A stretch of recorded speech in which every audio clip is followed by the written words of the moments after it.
going on, guys? The last video of 2019. Been a ride for 3 weeks, been longer than that if you count the training. But so I'm gonna make a year-end video. Being a flatbed driver. This is what you want to do, huh? Man, I'm happy. I can tell you, I'm in 2019 way better than it started. But I'm going to give some notes, some overviews, some thoughts, just on flatbedding in general, pros, cons, good, bad. After today, I don't know if it's the best time to make this video, but I'll go into it. We did Christmas, we delivered everything went good. We had that load that last time we left you guys, where I had that delivery of the drywall. They bounced me 30 miles away. I picked up some concrete going up to a customer up in McKinney, and so I parked up in the truck stop, the pilot there in Anna, because that's close to my house, and it was 4 miles from where I was delivering. So I had 3 nights at home. That was cool. I got home Friday, 7 o'clock. I was home Friday night. Saturday, took my daughter, we went out to the deer release. Came back Sunday, and there was no reason to park up. I mean, I was going 4 miles, and so I did that delivery, and then they said, "Hey, go down to Grand Prairie. You're gonna load and take a load up to Oklahoma City." And so I got to Grand Prairie at this morning about 9 o'clock. I'll go into that later. Pros and cons. Let's just do pros and cons. Rookie thoughts. Again, this is a whole 3 weeks into this, so plus training, but we'll say 3 weeks on my own. Cons, and not cons, but things that aren't the bright side, the non-fun side.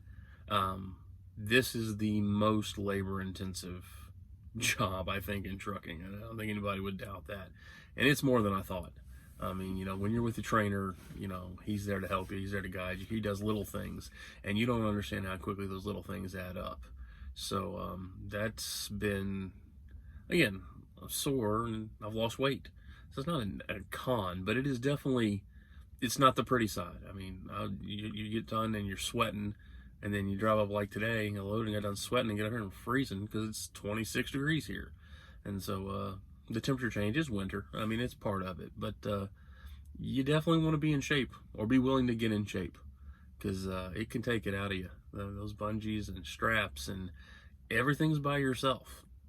When you're out of training and you're in your own truck, so you got to get the straps out, then you got to figure out where the straps go, and you got to put the straps, and they tighten on different sides, and then you get that done, and then you got to get the tarp out, you got to get the tarp on, and then you got to go the bungee side to side to side, and you got to do the X-strap, and you're doing all that by yourself. And it is labor intensive. They say, do lumber tarps, you get $40, and it takes you about an hour. So that's $40 an hour. But then you got to take them off. So it's really like $20 an hour. But, you do get paid for it, and it adds up. I mean, if you did, I think steel tarps are $30. And so if you averaged, just do the low side and do 30 times 5, that's an extra $150 a week for tarping. And so, but you earn that money, let me tell you. I got lucky where I went today. It was lumber tarps, but they had a group of guys, and we've run into that at several places. So let me preface with that. And they actually put the tarps on. All I had to do was bungee them, but we'll get into that later. We'll get into that now. Screw it. The second negative thing to be aware of is we're pretty much 80% so far, I would say, live loads. And that means you're not just dropping and hooking. You go to some of the places we do, and you actually start welcoming that drop and hook, let me tell you, because I made things a little harder on myself, but I do things the right way. I got to the place I was going at 9 o'clock this morning, and I had a 4 o'clock this afternoon appointment in Oklahoma City. It's only 3.5 hour trip from Dallas to Oklahoma City. Even at 62 miles an hour, it's only 3.5 hours. So I got there at 9 o'clock, and I sat there. And I checked in, I did everything right, and I sat there, and I watched the trucks that came in after me start going in to get loaded, and I was like, wait a second, I was here before that guy. And then I had another guy, and I had been there 2.5 hours now, just sitting in my truck, burning my clock. And he came up, he was a TMC guy, hey man, how long you been here? And I was like, I've been here 2.5 hours. He was, wow. He goes, what's your load time? I said, my appointment said before noon, but I got here at 9. He goes, oh, mine's not till 5 o'clock. I was like, well, I don't know what to tell you. As 3 minutes later, he went in to get loaded. I called my fleet manager because we're in the back and there's nobody to talk to. You're just sitting there. I'm like, I don't leave my truck and then they come to get me and I'm not there. And so I'm calling my fleet manager. He's calling people. I tried flagging down the little yard mule that just moved the trailer. And I'm like, hey. And she just goes, hey, and turned around and drove off. I was like, no, not waving to you here, you know? And so, yeah, I'm laughing now. I was not laughing earlier today. It was not funny. But live loads, man, you're at their mercy. If they got a guy on a forklift, I've been to one guy and it took them 2 hours to offload my trailer because the guy wasn't with the forklift and they had to go help a customer and they do this and they do that. So live loads and labor eat up your time. And so you've got to be on the ball rolling. I've talked about rolling, you got to be on the ball rolling and watching your clock because through no fault of their own, they got to load everybody else's trailers too. Like I said, it's not just about you, but live loading and tarping and all of the manual labor are definitely sides of flatbed that you need to be aware of. And they say, whoever they are, that flatbedders do get paid a little bit more. I've seen some, especially starting pay, 26%, I mean, I did get that load that I loaded up to Oklahoma City and I got it delivered. But let me tell you, we're professional drivers and you represent the company, but you also represent yourself. And I'm not patting myself on the back. I don't want it to seem that. I want to just stress how important it is to do the right thing. Because after sitting there all that time, after finally getting loaded, I got strapped down. And another TMC driver came up, nice guy. I want to preface that he was trying to help me. But he said, hey man, what's going on? And I was like, well, I've been here since 9 o'clock this morning. I got to tarp this load. He goes, where's it going? I was like, Oklahoma City. He goes, it's only 3.5 hours. Don't tarp it. But it says tarp it. And he's like, no, ain't nobody cares about that, man. You're in a hurry. You got to protect your clock. You don't want to run out of time. You don't want to miss your delivery because you tarp, do you? And he was really trying to help. So I went and got my paperwork, and it was just eating up at me, guys. And I was just like, no, it says tarped. It's going to be 45 minutes, but I have to tarp this load for me. Because I didn't want to drive 3.5 hours every time I pass a TMC truck. Oh, is he going to notice I'm not tarp? I think it notices I'm leaving that I'm not tarp because when I'm in the tarp machine, they wrote down my load number. And guys, peace of mind out here, we got enough to worry about. Do yourself a favor and don't take shortcuts. Make yourself proud of what you do. Because as bad as it sucked to tarp this load, the 45 minutes it took was well worth the 3.5 hour trip not having to worry about it. I didn't have to worry about somebody's going to call in on me. I didn't have to worry about getting ready to leave and the customer stopping and wasting more time. Doing the right thing, man. Make sure you're doing that. So, tangent, I'm sorry. I go off on these damn things. All right, positives. Are there any positives to this, Kevin? There are absolutely positives. For a trucking job, the trucking lifestyle, as you've heard me talk about, flatbedding does seem to be consistent. Most customers are 7 to 5 Monday through Friday. That's why it's so consistent with the loads. You get up at 6, you get there, get loaded, drive all day, deliver, next rinse, lather, repeat, right? Or load the day before, deliver in the morning, load, deliver in the morning, load, deliver in the morning. Most places, a lot of them are union, whether it's the steel mills, a lot of them they have receiving people in the receiving hours. It just seems to be very consistent. Especially now that I've done it for 3 weeks and they've been trying to keep me in Texas because of the holidays. They keep trying to get me home because that's what they said they're going to do. I've gone to several places several times. And so I've just kind of noticed, hey, I can kind of tell you what I'm doing. When I got off later Oklahoma City, I said, I know what's going to happen. I know where I'm going. And guess what? That's where I'm going tomorrow. It's, I'm able to figure that out. It can be very predictable. You don't have 2 o'clock in the morning appointments. You don't have 3 o'clock in the morning appointments. You're not rushing because you had to get there by midnight. Most places are 7 to 5. It can be very consistent. And that means they can get you home consistently.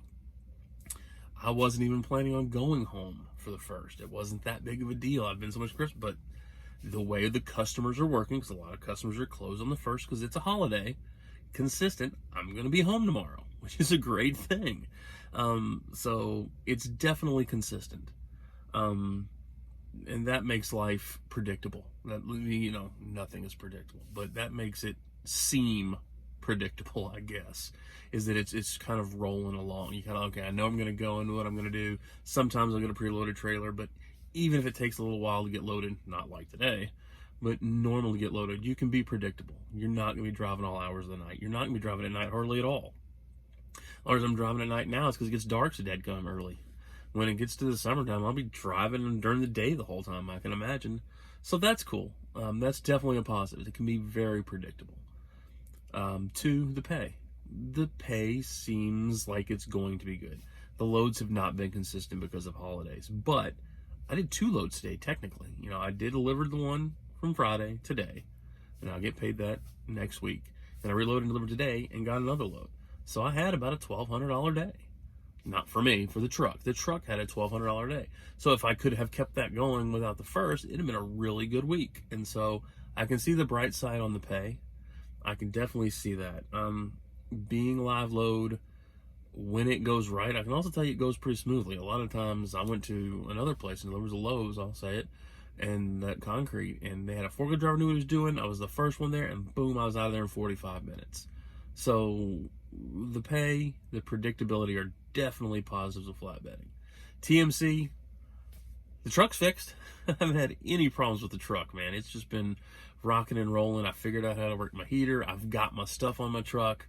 It almost feels like I know what I'm doing, but we know I don't. So that's what I can tell you about a month of flatbedding. I'm working my ass off, literally. I think I've lost even more weight. But, you know, we're doing it. We're getting it done. So that's definitely, it's rolling. We're going to roll into this new year and be in a good place. So I think that's just the last thing that I'll leave you with, is that do the right thing. Make sure you're in shape. You're going to get, guys, you're going to get 2 things when you're flatbedding. One of 2 things when you're flatbedding. You're either going to get patience or you're going to get high blood pressure. One of the 2. Some people don't have either or some people just get the blood pressure. And so as situations like today, man, that's where I say roll with the punches, get out of your own way. That's where these phrases that I say come from, because, you know, I've learned in doing this that, you know, you just have to roll the punches. But I can definitely tell you, in 3 weeks, with the consistency, my intimidation factor is way down. And what I mean by that is, you know, figuring out where to go, figuring out where to turn, where's receiving, what am I supposed to do, what's the order of things. Because it's predictable, it's been, and I paid attention during training, I've been able to learn really quickly because it can be predictable. So that's why they say pay attention so much in training, is because I'm not intimidated anymore. I'm not saying I know it all. I'm not saying I'm not cautious or careful, but I mean, parking makes me nervous because you're always scared. I mean, everybody knows across this country that truck parking is on shortage. And I've had a couple of truck stops lately that I got into, and there was only 2 or 3 spots. It wasn't just big old open swing throughs and 4 places you back and fix yourself. It was tight, and I didn't even stress it. I followed my steps. I did my stuff. I'm getting experience. When the customer says, "Hey, I need you to back the trailer over here," I'm not intimidated anymore. I don't know it all. I got a long way to go, but things are looking up. So we'll be home tomorrow and be off Wednesday and back in on Thursday to be home on Friday. So hopefully we get a full week next week. I love the holidays, but I like money too. So I'm ready to get after it. So, hey, Happy New Year. I have like 60 something subscribers. I was like, who do these people care what I think, man? So I think that is so cool. So I've got a truck tour I've got to get done. I've had some questions about pay that I'm not going to do yet because I haven't been paid consistently. I want it to be realistic. Anything else you can think of, drop it down there. I like making these videos. I think I have Wi-Fi from where I'm at right now, so I'm going to try and get this uploaded tonight.